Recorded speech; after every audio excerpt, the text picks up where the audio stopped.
everyone can have a camera and everyone would take a different picture of the same subject. It would look so different from different perspectives. And so that's what I mean is like why it's so important to develop that artistic eye for yourself, believing in that self. I think a lot of photographers automatically just want to go to, oh, all I have to do is put a filter. No, no, no, because once you know who you are as an artist and how you feel, how you develop, how you want to present your work, then you understand, okay, the reason I'm doing this or the reason why I'm putting these certain color settings together, this is me. This is how I see the world and how I'm presenting myself. Hey, welcome to the Beginner Photography Podcast. I'm your host, Raymond Hatfield, and today we are chatting with creative visual director Karen Williams about finding your focus in photography. But first, the Beginner Photography Podcast is brought to you by CloudSpot, everything you need to build a thriving photography business. Impress your clients, deliver a professional experience, and streamline your workflow all in one platform. Grab your free forever account today over at deliverphotos.com and only upgrade when you and your business are ready. As a visual creative director and photo editor, Karen's job is literally finding and hiring the right photographers for big jobs. Photographers with strong visual styles and a unique look. So if you're feeling stuck and you're unsure how to find your unique photographic style, then today's guest, Karen Williams, is the right person for you. Today, she discusses the importance of personal projects in creating tailored portfolios and being forever curious. She also shares how to create cohesive work that opens up new opportunities and shares how to curate a specific portfolio that resonates with that specific client. So if you want to find your voice in photography, this interview with Karen Williams is for you. Karen, I want to know, when did you know that photography was going to play an important role in your life? Well, to go back to before the important role, I didn't know it at the time, but I think I became around age 7 the unofficial family photographer Of because course. my dad literally taught me, like this is the 80s, like early 90s, this old camera film. And he was like, all you do is just and then you focus like this, and then you do that. And then I just started taking pictures. Now, again, it wasn't like, oh my God, I'm going to be a photographer. No, it was just like anytime we would go somewhere, family vacations, I was a photographer. The running joke is if you looked at our picture albums, you would think, oh, it's a family of 3 because I was write them because I was taking the photo. In fact, it wasn't like in the day like now where people are like, hey, here's my phone. Can you, oh, okay, cool. Because everyone just knows to do that. No, I would just be like, nope. And I was very protective. My mom would be like, hey, can I, like, no, only I can frame it. And again, I'm not thinking I'm going to be a photographer. I'm thinking I'm going to be a basketball player. I'm going to be a volleyball player. I sucked at sports. I was okay. I was like, nah. Then I got into playing the violin. Then I thought I was, again, not good. I thought I was going to be a meteorologist. I thought I was going to be all these different things other than a photographer. But while this was all going through middle school and high school, any event we went to, anything, I would take the pictures. It wasn't until high school, literally my last kind of quarter there, where I took a black and white photography class. And it was in a janitor's closet. And the magic of like, and I think because I wasn't developing the film, we developed the film and then we printed the prints. That's when I was like, ooh, this is what I want to do. I want to be a fine art artist. Now, again, I had no idea about being a fine art artist. I just knew this is what I wanted to do. And I wanted to go to school for photography from there. What was it about that power of the print? What was it about that whole situation that made you say, like, wait a second, no more basketball, no more meteorology, nothing like that. This is the thing. It was the magic of, I think, just printing, of developing my film. Like, ooh, okay, look, you put it in and then you shake up the canisters and then look, you hang it out. Look, you see just seeing the magic that the chemicals were like, oh my God, that's the picture I took. And then, okay, you got the contact sheets. Ooh, I like this one, like picking which ones I want to do. And then the magic of you expose on this special piece of paper and you're in the lights in the dark room and you're putting it in, the developer, and then you put it into cleaner, and then you got into the fixer, and then like it's just the magic of creating. I think it was just the tactile experience of creation. Of I was taking the photo, and for a long time it was just kind of automation in the sense of someone else was just doing it.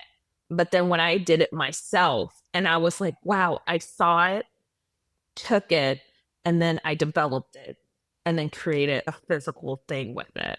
And that's where I was like, ooh, I want to learn more about that. I want to do that.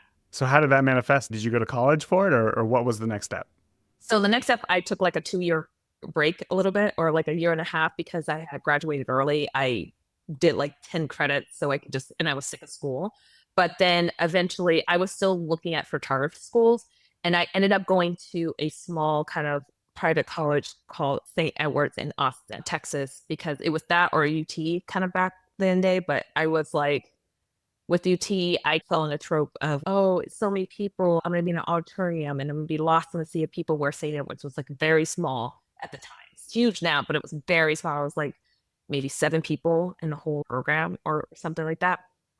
And so I proceeded. And again, my intention was at this time, because I did not know any better, I didn't know how to research. Google was kind of something around, like you didn't just Google what careers can you have. I was going in there in the premise of I want to be a fine art photographer, and I thought it was so easy. I know, sorry, this the naivete, just look at I was me there like too. I I know. just thought, oh, I could just take a picture, not understanding. This is why you go to school, so you start understanding. But I just like, okay, after a break, I was bored and I wanted to go back to school, and I was okay, we're doing this. And I'm going to be a fine art photographer, and I'm going to sell my print for $10,000. So easy, right? So Yeah, easy. so easy. I'm going to show my work in galleries. So easy. So easy. Yeah. So that was kind of the next process. And then going to school, learning more about the process, learning about the grades. Like, I am forever an old school. I still love prints. I love seeing photographers bring in a print for portfolio. I still love seeing the process of photography done. And I'm so grateful because of the program I went to undergrad. It was still wet, and it was literally the beginning stages of digital. I did a digital 1 and 2 classes, and we were like, what, Photoshop 3 at this time? This was no cloud. There wasn't an Adobe cloud. This is when you bought it and then you could own it. And then maybe in a couple of years I'll upgrade if I want to pay that money to, the So next expensive. box. Yeah. Exactly. But I always say I'm so grateful that I learned on a wet, dark room, because when I went to digital, I understood the principles of dodging and burning, color correcting, and stuff like that to apply. Because I feel like, fast forward now, a lot of photographers are trying to get like away with, oh, I just put a filter on it, and not understanding why are you putting a filter on it, why this aesthetic versus it just looks cool. Right. Where Yeah. taking an alternative kind of process class, when you can be like, well, for this work, I feel like this works the best of how I want to present it. And this is the reasons why. So I always am grateful that I did go and get my education to understand how to critique work, how to speak about my work in a different way. Not saying you have to do it, because there's a lot of great photographers who are self taught. But for me, I'm a nerd. So I needed school, and I liked learning all that stuff. I just want to put it out there for all the photographers. You do not have to go to school. I just Right. recommend, if you take and you do a self taught, always go and buy some history books to learn the history and to learn about critique and to learn how to speak about your work, because I think that is a vital piece of skill to learn. Obviously, so you went to school, and I completely agree with you. I've shared this before. I went to school, and after going through school, that was the question that I got the most, right? It was like, is this even worth it? Obviously, I went to film school, not Mm-hmm. school for photography, but it was like, it's worth it for the networking aspect. It's worth it for a Mm-hmm. structured plan.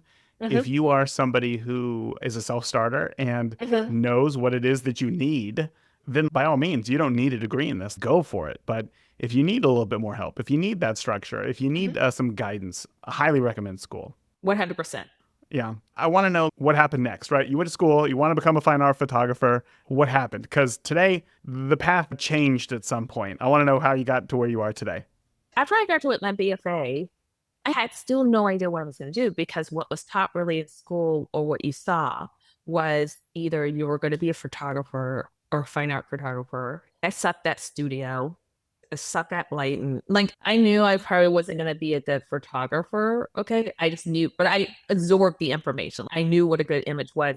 I sell that street photography. That was my jam. And I always liked it. It was like a Walker Evans in me, a Lee Freelander in me, the Gordon Parks in me, where I just loved the 35 mil because it's so small. Like, I hate it 4x5. I love it, the large prints you get. I love 8x10. I just don't like carrying that thing, and it made you have to slow down. And I didn't. I just wanted to be able to pick up my camera, Just document, go. and just Yeah. see. But after I graduated, I still kind of didn't know because it was like, okay, am I going to be a photographer then, or am I working in a studio? So for me, the only viable path I saw was teaching. It's like if I'm going to be a teacher and if I'm going to be, and since I started school a little later than usual, and I wanted to kind of speed up the educational kind of process, and I was like, okay, if I'm going to teach, I want to teach college level. Usually you need an MFA. So I went straight to grad school. Again, you don't have to be go to grad school. This was just kind of like what my thinking was back in the day because I didn't know any other options of how I got to where I am today. So my thing was, okay, I'll be all in debt at once because I know if I wouldn't have went to grad school when I did, if I would have went straight into the workforce, I would not have gone to grad school. And I think Yeah. I don't regret any decision I've made because it stopped me where I need to be. But I just jumped to grad school. And again, with grad school, you just learn more of the technique. You're just continuing to hone your craft. It was a great community. I went to SCAD, Savannah College Art and Design, both the Savannah and Atlanta campuses. And that was a great experience. It wasn't until literally after I graduated from SCAD with my MFA in 2008, I have to point this out 2008, let's keep that in mind. 2008. I did it, and I was lucky enough to get an internship at Ink Publishing in London. And so I wanted to go back to London. I had did a study abroad in my BFA time. And I wanted to go back to London. I was like, oh, I loved it. I was like, I want to go. I was fortunate enough to get a month-long scholarship. And I graduated, and the university I stayed at let me stay there. They were like, you have to be a student. I was like, I just graduated. I had the funds because I had leftover loan money. It was like, I have to pay that back anyway. So let me just use it to that. Ink publication introduced me to the world of where I am now, of being a photo editor, a photo producer, working with publications and event frame brands.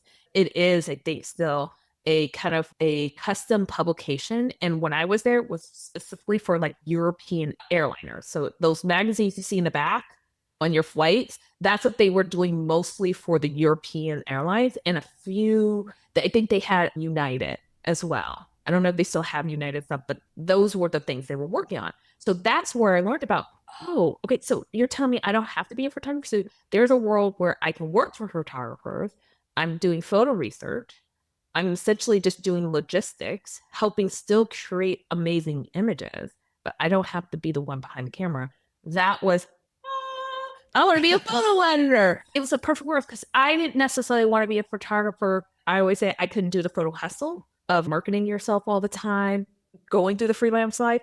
It was like the perfect thing. Like I like doing the logistics. I like the production part of it, but then I can be on set. I can still create the imagery you're seeing, be part of that creation and not just necessarily be the sole creator behind the camera. And so after that month that came out, I was like, oh, let me a photo editor. Let me start emailing people. Okay, everyone's in New York. Everyone, okay, let me start not understanding how to get into the industry. But I just blindly, okay. Then 2008, fall happened. And then the economy crashed. Of course. And then the bloodbath of publishing. Yeah, that was the year I decided I was to go into publishing and the editorial in magazines. And I was like, I'm going to be a photo editor. After that, it was a slow couple of years where I'm working at a cupcake place.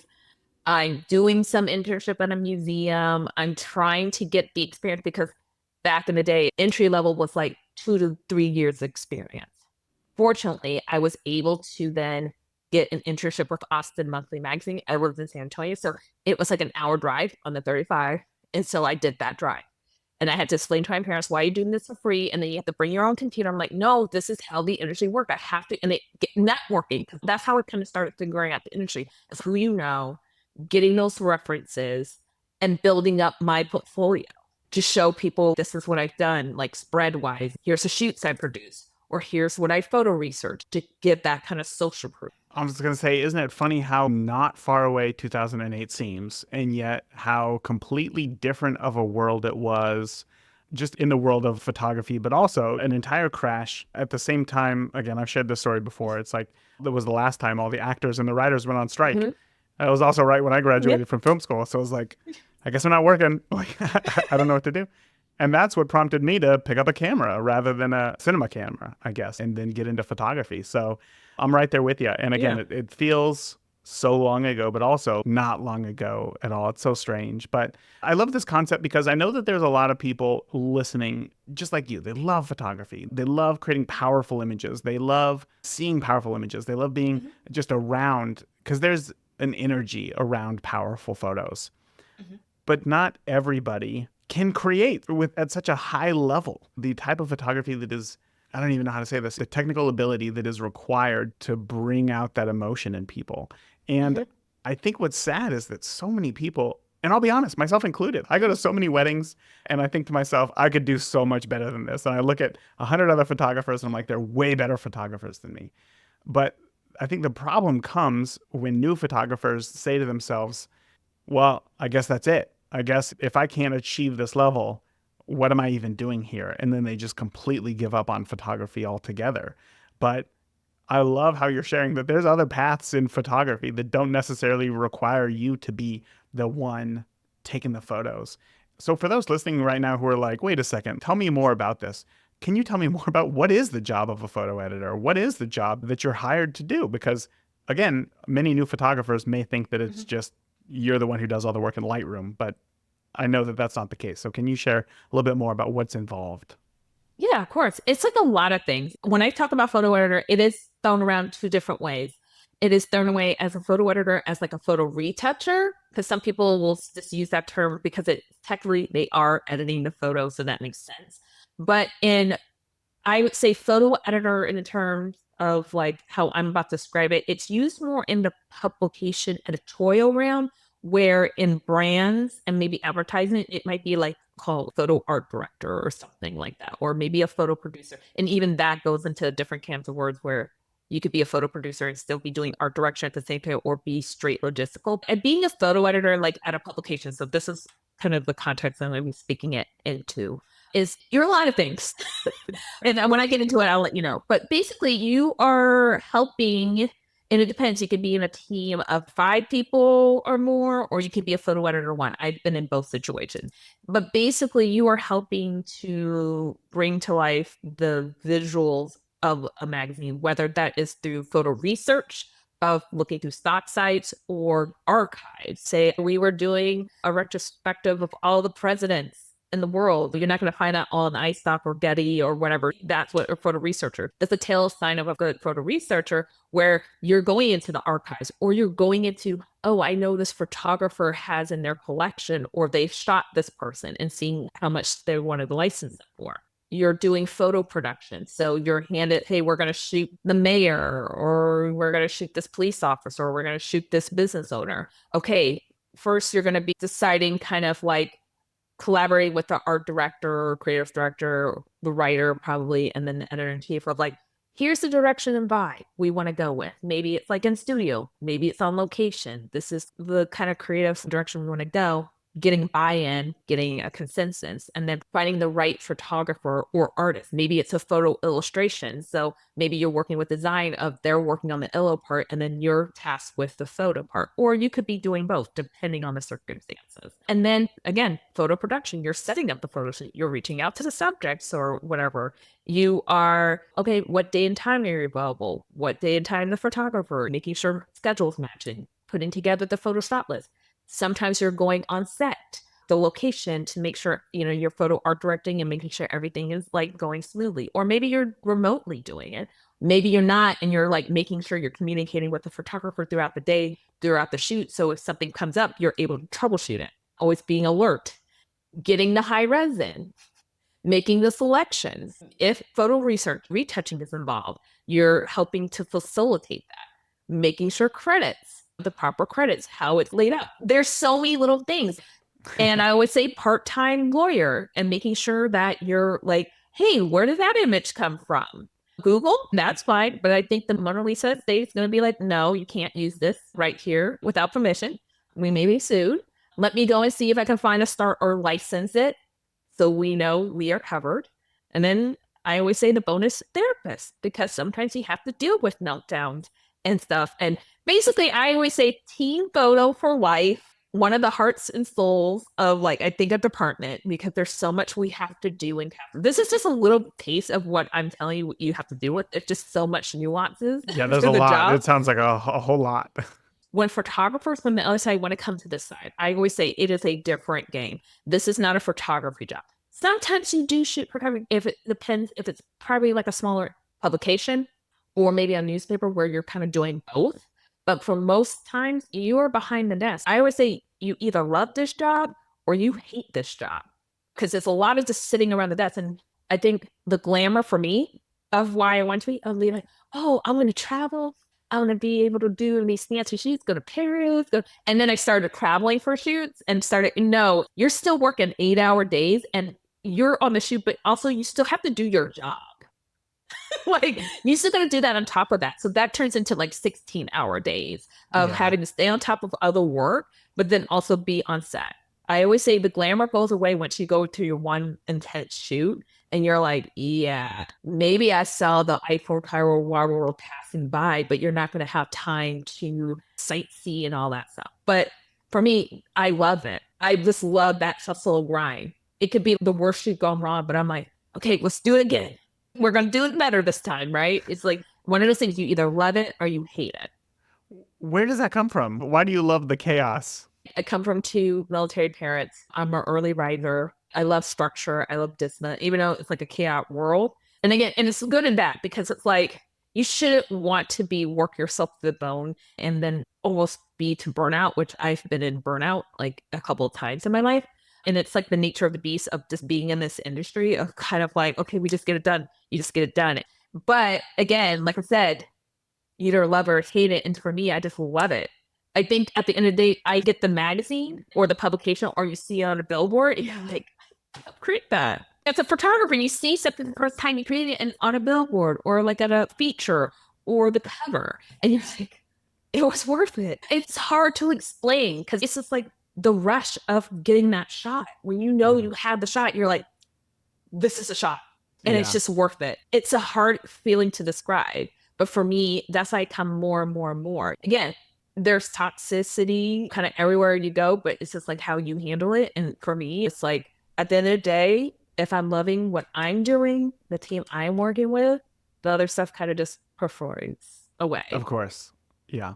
I can relate to that. But I want to know, so one of the main jobs here is that when you get a brief, Mhm. when you know what is needed, you Mhm. have to go out and get it done. And sometimes that Yep. involves hiring a photographer to capture the images. Mhm. So you see not only a lot of photographers, but you see a ton of photographers' work. So I guess the first Yep. question is, in a situation where you get some sort of brief or you need creative delivered, how do you start? Do you start looking at a bunch of portfolios? Do photographers come to you? Do you already know the photographers you want to work with, who you want to work with? How does that process work? We bookmark. Have different methods of how we bookmark, but we will bookmark. And usually, let's say when I was working at San Francisco Magazine, I had a lot of verticals. I had fashion, lifestyle, food, still life. And so I would just start gathering first, kind of like just searching who are like favorite photographers of mine, who are photographers I want to work with. Then it's like a layer of getting recommendation from other photo editors and producers. Who do you recommend? And then also meeting photographers as well. So it's this never ending of collecting of kind of resources in a sense of my Rolodex and knowing that, oh, I love this photographer, not right for the job, but when I get a job where I'm like, okay, that's going to be the right creative brief for that, boom, I'm going to reach out to that person. When I'm always trying to put together a list of photographers I want to work with, it's always like the first is matching the brief. And I sometimes have a wild card in there where it's kind of the opposite because I will also pitch like, hey, I was kind of thinking maybe trying something like this, right? 99% it would be no, but you know what I mean? But for me, it's a mixture of all those kind of things of like past bookmarks that I might have been like, hey, I want to work with this person to, oh, I just met this person in a portfolio view. Ooh, I would love to start work with them and Yeah. referrals. It just depends on the brief. Yeah. And that makes sense. That was a great answer. How do you determine who is right for the job? Because I'm trying to get in the head of the listeners right now who are thinking, oh, maybe I'd like to travel to Paris and like do this thing. How do I get here? So I guess let me frame this question here. Are photographers trying to show you work that they think will work for a specific brief? Or are they even involved at this point before you are reaching out to photographers? And if so, what are you looking for in their work? First, reaching out comes after a discussion with the team. So first, I will get the brief, and then I'm discussing with the team members who's involved, right? And then we're coming to a consensus. And I want to put out there, usually we're not the sole decision makers as photo editors. We're working in a team. And depending on like editorial, more each side is collaborative, but sometimes in brands, it's like the creative department is kind of like an internal marketing agency kind of marketing. So here's a team and here's our budget. So they're kind of like say we lean to this will be favored because hey, they are putting in the funds to fund this, right? Not saying, but they lean on our expertise. So we come to a consensus, and then I'm looking at photographers' portfolios that are curated to this. And I want to put out to the photographers why having a great curated portfolio that is speaking the language to the brands and publications you want to work with is so important. Yeah, how do we do that? So I always say when you're looking at your portfolio, first you have to kind of figure out, who you are as a photographer because we do not want copycats. We're always looking for a photographer that has a unique eye. We're never trying to look for a photographer who shoots the same because each creative brief is different. One might be like, we want it all in studio and high key art, high key light. Or the next one might be, okay, we're going outside on a hike and we want natural light. And that's two different kind of masteries. And so I see a lot of tutorials where photographers are trying to play it safe and be generalist.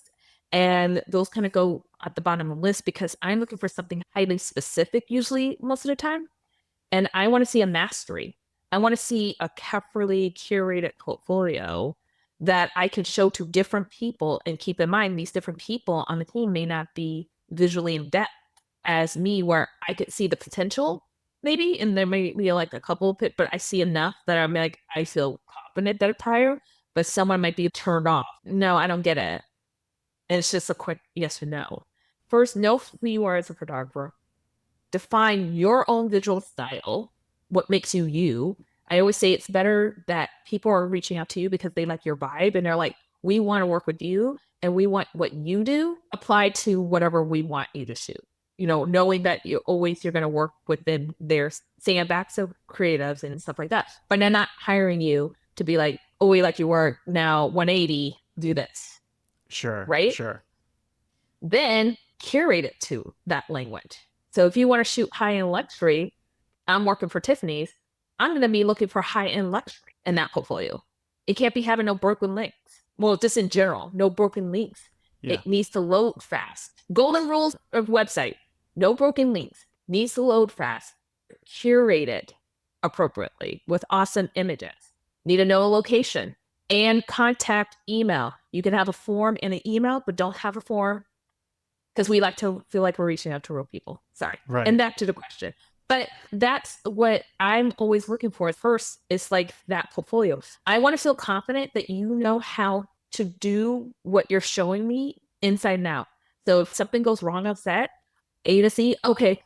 B, okay, then it works. C, if I'm seeing a bunch of hodgepodging kind of like different types of looks, no consistency of your overall visual look, that's kind of a pass for me. I should know kind of 95% what I'm going to get, knowing there's going to be changes. Of course. That's, I think, something that's very difficult for new photographers to understand. So I'm hoping I can ask a question here that's going to help wrap our minds around this, which is many photographers today, just myself included, I might shoot a portrait of my kid. My neighbors might want some family photos. My daughter has softball. I'll go out there and take some photos of that as well. We might go on hikes, but then also sometimes I like to get a little fancy with stuff and maybe do some product shots. That's a lot, right? There's a lot of different things in there. And even in your example, you might be looking for luxury. You might be looking for high key. You might be looking for just nature, like going out. How do we show visual consistency, or what does visual consistency look like over a range of different images? I love that question. It's not that you have to stick to what I mean, curating specific, oh, all people and all this. No. You can shoot different types of genre and kind of categories. And a lot of people do.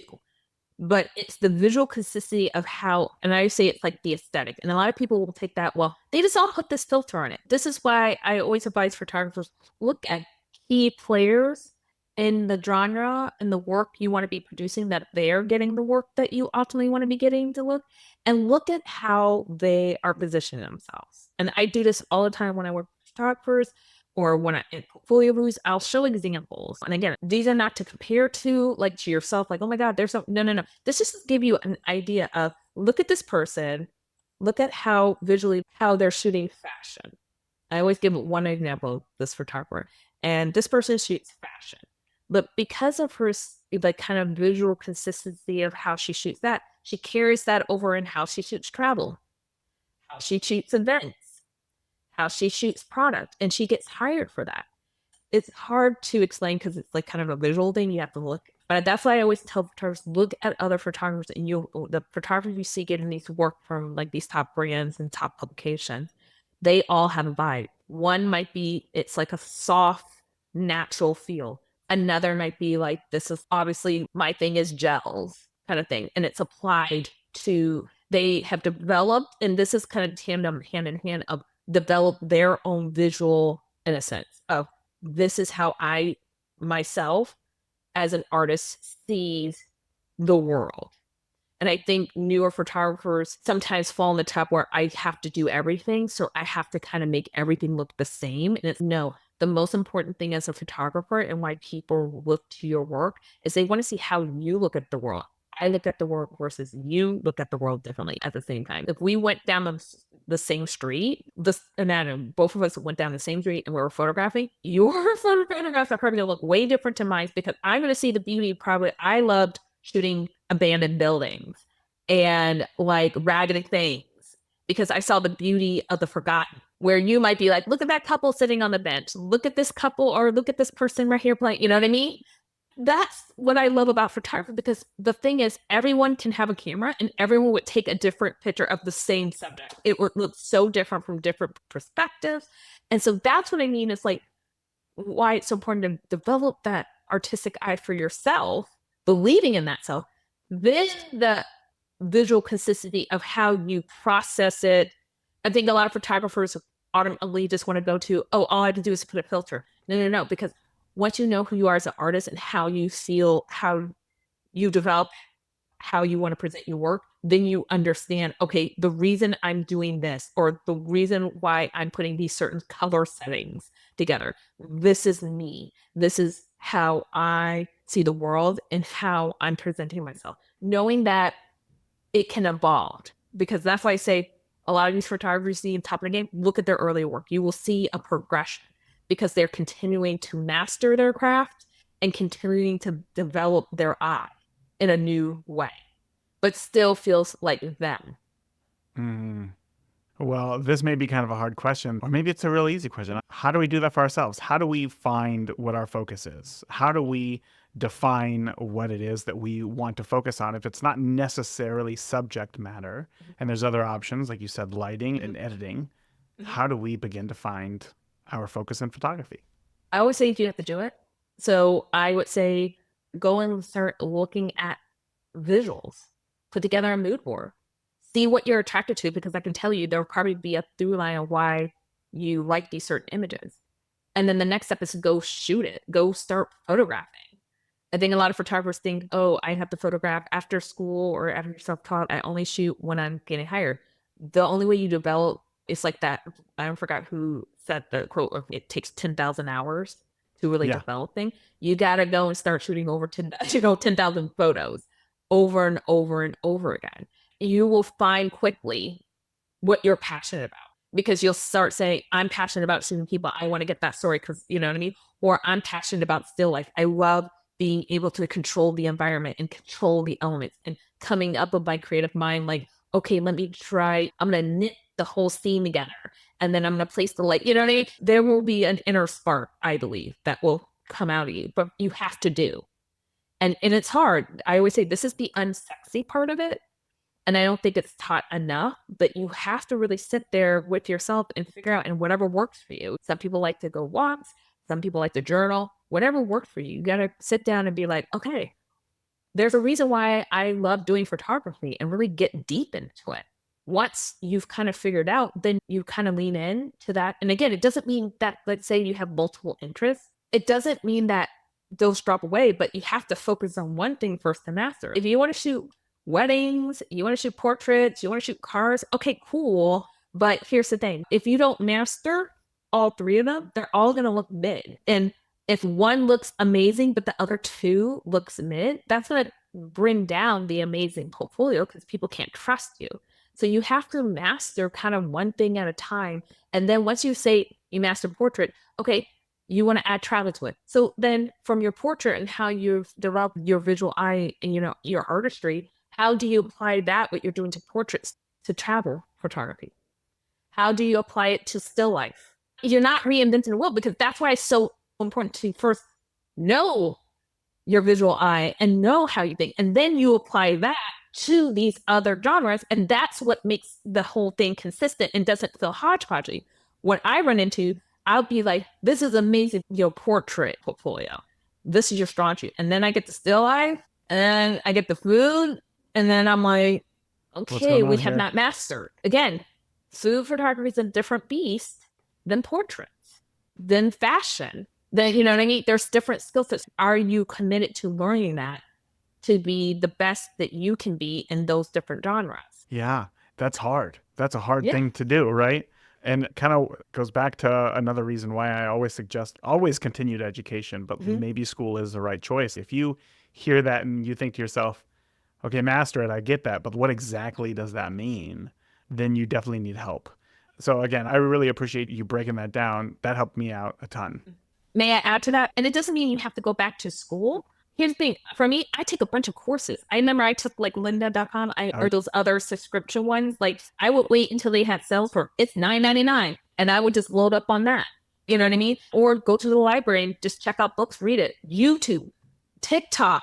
Now there's like a video for everything. The thing is you have to be able to apply it and you have to practice it and do it. And you have to know that you're going to suck when you first start. But if you keep doing it, it's just like when I start running, like I suck, but I keep running and it gets easier and easier and easier, right? yeah, So this keep in mind, give yourself grace, but there's many different paths where you do not have to go to school. If you want to go to school, great. That works for you. Perfect. But there's so many different like online courses that's cheaper or free YouTube videos. You just have to be able to be a self-starter and go and start doing it and practicing it. Because I always tell photography, that is the only way you're going to grow and master in a sense. You got to do. yeah, you got to do. You got to do. I end every episode of the podcast with the more you shoot today, the better of a photographer that you'll be tomorrow, because it's not necessarily the camera gear that you got. It is literally 100%. just getting out there and doing it. Like you said, it's the 10,000 photos. You got to do it. So I want to know now, we understand what the photo editor is. We understand what a photo editor is looking for. We understand a little bit about how to find our focus. So let's say that we've gone out and we've shot, say, Mm-hmm. our 10,000 photos. And now we have a collection of images that we're happy with, that we like, that are uniquely us. From somebody who's seen a lot of portfolios, how do we start to build a portfolio that is going to stand out when we give it to somebody? So I always say my suggestion to people, because, again, it took me years to be a great editor. So when I started, I was like, these all look good. People come to me and like, no, Karen, why are you picking the ones with the people's eyes closed? So let me know. Let you know I sucked You as a photo weren't. You editor. weren't picking So, photos of people's eyes closed. I mean, maybe not, but not thinking about, oh, do you see how awkward or not being able to see certain things, right? It took years to kind of like hone in where now I can look at a photo and make sure I'm Yeah. scanning it clearly. But I always tell photographers, once you kind of know, first, again, circle back to the brands you want to be looking at, one trying to book or publication you want to book, visually see what's out there, look kind of at your competition of the kind of shots they have there. Then you're going to go into your own work. First, I always say go first pass of, and I always say ask this question, is this photo going to serve me now to get the jobs I want? Because sometimes you can be like, these are all my favorites. And trust me, I was one of those in school where, how dare you tell me my 27 photos, it's too much for this portfolio. No, all of them are needed. Sorry, bye. Like, so I feel you. I tell you, like, again, and when I edit, I always tell photographers, these are not my babies. I'm not attached. So I kill your darlings. I'm a cutthroat. I'm like, nope, nope, nope, nope. This is why I feel like this guy. So sometimes when you're kind of wavering back and forth, I always say, first, just ask your question, is this photo serving you to get the job you ultimately want to get? If it's a yes, keep. If it's a no, it doesn't mean this photo goes away forever. You can put it on socials, put it on a blog, or if you desperately need to see it on a website, make another website for yourself that you only see for yourself and just put it on there. And then you can look at it every day. Okay. Once you kind of cull that down, and I always say where the kind of general format I see for websites, and again, it's however you want. I see websites where people want to be super fancy and some that are straight just a Tumblr page. It just depends on your artistic and vision and how you express your work. Usually, but typically the format you see is like an overview, and then you see, I always say, then have the diminished turns of clicks. Like, what's the first thing is the one you want to get hired for, and like kind of the genre, and then you go from there and there to contact. So I'm just going to use as an example. Overview should be just a hit quit. This is the appetizer where you're like, people are like, oh, this is amazing. These are A plus images that can stand by themselves. They don't need a context of another image around it. These are basically, I would say, billboard images or covers. Think of it like that, where you have to sell something before someone enters, flips over the magazine, or wants to Google the brand because they love that image so much. So think of it like that. And trust me, it's not as many as you think. Yeah. No one makes like all these A plus plus leads because you do stories, right? You do a fashion story and you're telling a whole story, but not all those images are cover worthy in a sense, you know? I'm not saying they can't, but you know, there's a reason why that image was chosen as the cover. So think of your overview as these are my cover images. These get people excited to want to click more and stay on your site. So that's what you have to think. You're curating to speak the language to the brands and publications or the kind of work that you want to attract to yourself and people to be ooh and ahhing about. Then the second column will say, I want to shoot more celebrity portraits or portraits. And here's the thing, if you want to shoot celebrities and you don't have that in your portfolio, first just start off with kick-ass portraits, okay? To get the attention and start getting work to start kind of building yourself up to that. But you will be like, okay, portraits, and then maybe you're having the, let's say I shoot some still life and it's awesome. I always say, how many clicks does it take to get to where you want people to go to? And where do you want them to go first? Because of TikTok, we have an attention span of what, 7 seconds? Oh, So wouldn't that kind be of nice? so think about that when you're kind of curating your portfolio. First, you want to be speaking the language of the kind of work to attract the companies you want to be getting work for, and then making sure that the photos are like bangers. I'm like in the vein of less is more. Don't put everything in the kitchen sink because you can have what I see ruin portfolios the most. I'll see, oh, this is amazing, amazing. Like, what the hell is this image? Yeah, What's yeah, yeah. that image? And then you're starting to make me question, can you do this? You're having like hodgepodgey kind of things where it's now throwing me into question, can you deliver? So that's why I always say is like, make sure, not saying, here's the thing, portfolio will get you in, but will keep you in the circle, kind of like, or people recommend you is how you deliver. So don't be putting things if you don't feel 100% confident that you can deliver. I should be able to pick anything for your site and be like, okay, I want a baby of that. And you know how to do it. Yeah. Like I literally just tell you, I want a baby of this. Like I like this lighting here. I like this background here. I want a baby of that. And do not put anything you do not want to be hired for. I have had that so many times where I want to pick the image. I really got the, and they're like, oh, I didn't like it, but I just put it up there because people, Really? Even at like a high professional level? yeah. Wow. That seems like such a new photographer thing because it's so like you typically think I don't have enough in my portfolio. I need to just add something there. But even at such a high level. I would be like, no, do not put anything you do not want to be hired for because you will be hired for that. Because Yeah. I've done it before where I reach out to a photographer, it's like, oh, we like this. And they're like, oh, I don't really like it. I like the image kind of, I don't want to do that. Wow. I've had that. So I have Ah. to tell people like that's why I say you can have favorite photos, maybe put in your personal projects. And here's the thing: if there's something that you really love, but it doesn't really fit the vibe of what you're trying to sell yourself as, in a sense, personal projects is the ticket because personal projects can be whatever you want. Now remember, again, you still want it to feel cohesive in a sense, not like cohesive to thing, but the personal projects to feel cohesive within itself. So it might be like I'm a high-end celebrity portrait photographer, but here's what I did when I went to trip to Haiti or something, or you know what I mean? Or I Sure. went to Paris and I documented tour fronts, right? And that again, personal projects can get you other work. Because I've hired photographers based on their personal projects before. So it's like, oh, we look, say I'm Sports Illustrated or something, and like, oh, we really liked your work that you did with the Tour of France. Would you like to do something like that again? Yeah. I had Brad Mangin on the podcast a while ago, who he was like one of the first photographers to document MLB just with Instagram. And Mhm. he got a ton of work because of that. And it was just a personal project. He wasn't like selling these photos or anything.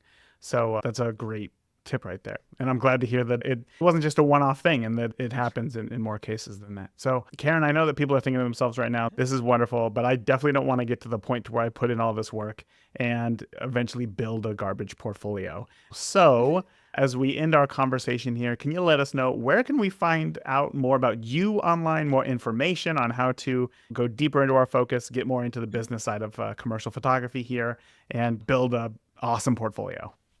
And so for me, you can find me at blackvisualqueen.com. And then all my socials is Black Visual Queen. And I daily on LinkedIn and Instagram will tips and nuggets. But other resources though that I always point photographers to is, and this is how I learned about being a photo editor actually is if you're not following like a photoeditor.com. So Rob, a former like photo director of I believe Outside Magazine, he has a website and a Instagram. I say that's like 100%. He, first of all, has tabs for like legal terms. He posts estimates to give you like fair, real estimates from real jobs to show you, hey, this is how people are billing. This is what people are putting in them. He also does these anonymous surveys with real commercial photographers and asking them questions. They answer whatever they want to answer, but they'll give you like real time rates, their pros and cons, real advice for working photographers in the game to give you insight and wisdom. So I 100% recommend him. He's the one why I actually learned kind of what a photo editor does because I just would follow him and be like, okay, what are you doing? How do you break in? Another source is also Wonderful Machine. They have such a great detailed blog. And that's another place where you can go and reach out to their services. If you ever need help putting together an estimate or anything, that's another place. Ask a Rep also on Instagram. She's kind of a hybrid agent where she gives daily advice to photographers about pitching, portfolios, estimates, and stuff like that. So I would say those are kind of my top kind of three to get more resources. And also your local like photo, chat organizations to reach out and they usually have a ton of information. All right, let's go ahead and recap what we have learned today. One, utilize personal projects to showcase that unique work. Personal projects will allow you to explore themes and styles that may not fit your current style, but can still showcase your versatility and your creativity. These projects honestly can lead to new opportunities and help you to stand out. So, step one, identify maybe a subject or a theme that you're passionate about and just start a personal project. Next, curate a tailored portfolio just for clients. So, a well curated portfolio, it should speak the language of your target client, right? It should showcase your strongest work that aligns with your client's needs as well. So, build yourself a portfolio and then regularly update that portfolio to ensure that it matches the type of jobs that you want to attract. And also be sure to remove any images that maybe you're not 100% confident about delivering, just so that you can avoid any sort of booking a job that maybe isn't the right opportunity for you. And lastly, just master one skill at a time. If you want to develop a unique photographic style, that requires focused effort and continuous practice. So choose one area to master, such as lighting or a particular editing style or shooting style, and dedicate a substantial amount of time to practicing and refining just that. That is it for today. Until next week, remember, the more that you shoot today, the better of a photographer you will be tomorrow. Talk soon. Thank you for tuning into this week's episode of the Beginner Photography Podcast. If you enjoyed today's episode, please share it with a friend. Start a conversation. Grow together. That is it for this week. Remember, the more that you shoot today, the better of a photographer you will be tomorrow. Talk soon. Thank you for listening to the Beginner Photography Podcast. Keep shooting, and we'll see you next week.